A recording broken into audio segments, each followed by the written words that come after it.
Големо е задоволството и честа кога еден успешен локален проект како Општинската народна кујна, прва од овој обем и начин на организација во Република Северна Македонија, ќе биде препознаен и уважен од страна на премиерот и Министерството за труд и социјална политика.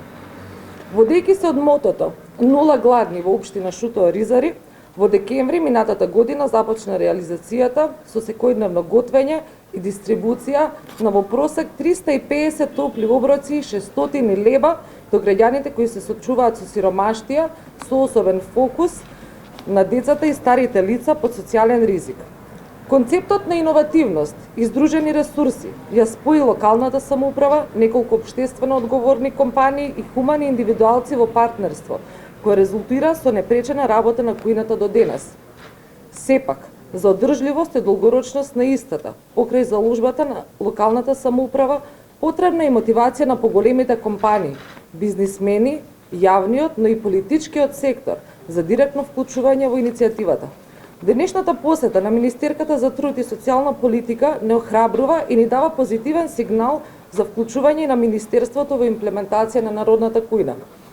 Денешната донација, лична, донација на намирници од страна на премиерот, со која се сготвија 350 топли оброци, треба да служи како пример за сите политичари, за личната одговорност која имаме како носители на јавни функции, да вратиме назад во заедницата, во таа заедница која што ни ја даде довербата. Од името на корисниците на Општинската народна кујна, ви благодарам, премиера. Нашиот прв капитален објект, детската градинка, е првиот предвесник на модернизацијата на општината. Со изградбата на детската градинка покажавме дека и во Шутоа Ризари може и треба да има модерни образовни објекти. Како јавни функционери во општината, се обврзавме пред граѓаните кои ни ја дадоа довербата за обезбедување на развој и затоа и сите наши проекти ги отсликуваат потребите на граѓаните. Запоставеноста на општината од многу фактори во минатото доведе денес таа да биде во лоша инфраструктурна состојба. Во таа насока реализиравме над 15 проекти за подобрување на уличната инфраструктура.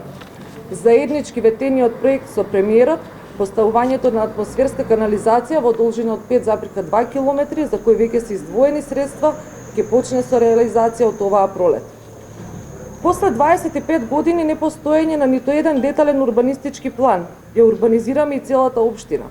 Ќе се даде можност во новопланираната трговско-економска зона да се отворат првите работни капацитети кои ќе придонесат за решавање и на најгорливиот проблем на заедницата – високата стапка на невработеност. Со UNDP архитектонскиот факултет ја изработивме и првата физибилити студија за нова населба за социјално домување со типски живеалишта со која се планира решавање на проблемот со домување на 161 семејства. Сите овие проекти на локалната самоуправа, вклучително и проектот за кој сме денес тука, Општинската народна кујна, но и сите национални политики на владата насочени кон ромите имаат една заедничка цел – искоренување на сиромаштијата, побрза социјална инклузија и подобрување на стандардот на живот на ромската заедница. И затоа во престојниот период на истите уште посветено ќе работиме заедно со владата, ние како општина, меѓутоа и граѓаните. Ви благодарам.